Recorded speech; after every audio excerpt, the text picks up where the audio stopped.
ಇವತ್ತು ಆಲೂಗಡ್ಡೆಯ ಜಂಪ್ ಅಂತ ನಾವೇನು ಕರಿತೀವಿ ಅದರ ರೆಸಿಪಿಯನ್ನು ಶೇರ್ ಮಾಡ್ತಾ ಇದ್ದೀನಿ. ಮೊದಲನೇದಾಗಿ ನಾನು ಆಲೂಗಡ್ಡೆಯನ್ನು ಬೇಯಿಸ್ಕೊಂಡು ಅದರ ಸಿಪ್ಪೆಯನ್ನು ತೆಗೆದು ಇಟ್ಕೊಳ್ತಾ ಇದ್ದೀನಿ. ಇದಾದಮೇಲೆ ಒಂದು ಪ್ಯಾನ್ಗೆ 1 ಟೇಬಲ್ ಚಮಚ ಆಗುವಷ್ಟು ಧನಿಯಾವನ್ನು ಹುರ್ಕೊಂಡು, ಅದಾದಮೇಲೆ ಜೀರಿಗೆಯನ್ನು ಸೇರಿಸ್ಕೊಂಡು ಅದನ್ನು ಕೂಡ ಘಮ್ ಅಂತ ಪರಿಮಳ ಬರೋ ತನಕ ಹುರ್ಕೊಂಡಿದ ನಂತರ ಒಂದು 5-6 ಎಸ್ಲು ಬೆಳ್ಳುಳ್ಳಿಯನ್ನು ಕೂಡ ಹುರ್ಕೊಳ್ತಾ ಇದ್ದೀನಿ. ಇದೆಲ್ಲವನ್ನು ಒಂದು ಮಿಕ್ಸಿ ಜಾರ್ಗೆ ಟ್ರಾನ್ಸ್ಫರ್ ಮಾಡಿ ತರಿತರಿಯಾಗಿ ರುಬ್ಕೊಂಡು, ಇದಾದ ನಂತರ ಒಂದು ಸ್ವಲ್ಪ ತೆಂಗಿನ ತುರಿಯನ್ನು ಕೂಡ ಸೇರಿಸ್ಕೊಂಡು ಅದಕ್ಕೆ ಬೇಕಾಗಿರುವಷ್ಟು ಖಾರ ಪುಡಿಯನ್ನು ಸೇರಿಸ್ಕೊಂಡು, ಹಾಗೆ 1-2 ಆಲೂಗಡ್ಡೆಯನ್ನು ಕೂಡ ಸೇರಿಸ್ಕೊಂಡು ಮತ್ತೊಮ್ಮೆ ಚೆನ್ನಾಗಿ ರುಬ್ಬಿ ಒಂದು ಮಸಾಲೆಯನ್ನು ರೆಡಿ ಮಾಡ್ಕೊಳ್ತೀನಿ.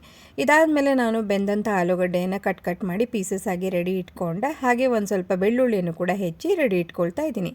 ಈಗ ಒಂದು ಬಾಣಲೆಯಲ್ಲಿ ಒಂದು ಸ್ವಲ್ಪ ಕೊಬ್ಬರಿ ಎಣ್ಣೆ ಹಾಕ್ಕೊಂಡು ಅದಕ್ಕೆ ಜೀರಿಗೆ, ಉದ್ದಿನಬೇಳೆ, ಸಾಸಿವೆ ಎಲ್ಲವನ್ನು ಸೇರಿಸ್ಕೊಂಡು, ನಂತರ ನಾನು ಹೆಚ್ಚಿಟ್ಕೊಂಡಿದ್ನಲ್ಲ ಆ ಒಂದು ಬೆಳ್ಳುಳ್ಳಿಯನ್ನು ಸೇರಿಸ್ಕೊಂಡು ಹುರ್ಕೊಳ್ತಾ ಇದ್ದೀನಿ.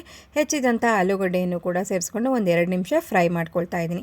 2 ನಿಮಿಷ ಫ್ರೈ ಮಾಡ್ಕೊಂಡು ಇದಾದ ನಂತರ ರುಬ್ಬಿದಂಥ ಮಸಾಲೆಯನ್ನು ಸೇರಿಸ್ಕೊಂಡು ಕನ್ಸಿಸ್ಟೆನ್ಸಿಯನ್ನು ಅಡ್ಜಸ್ಟ್ ಮಾಡಿಕೊಂಡೆ.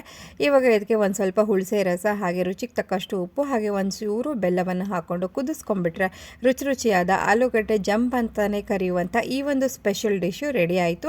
ಬಿಸಿ ಬಿಸಿ ಅನ್ನದ ಜೊತೆ ಸ್ವಲ್ಪ ತೆಂಗಿನೆಣ್ಣೆ ಹಾಕ್ಕೊಂಡು ತಿನ್ನೋದಕ್ಕೆ ಸ್ವರ್ಗ ಅಂತ ಅನಿಸ್ತಿರುತ್ತೆ. ಟ್ರೈ ಮಾಡಿ. ಹಾಗೆ ಈ ಒಂದು ವಿಡಿಯೋ ನಿಮಗೆ ಇಷ್ಟ ಆಗಿದ್ರೆ ಲೈಕ್ ಮತ್ತು ಫಾಲೋ ಮಾಡ್ಕೊಳ್ಳಿ. Thank you for watching. Bye.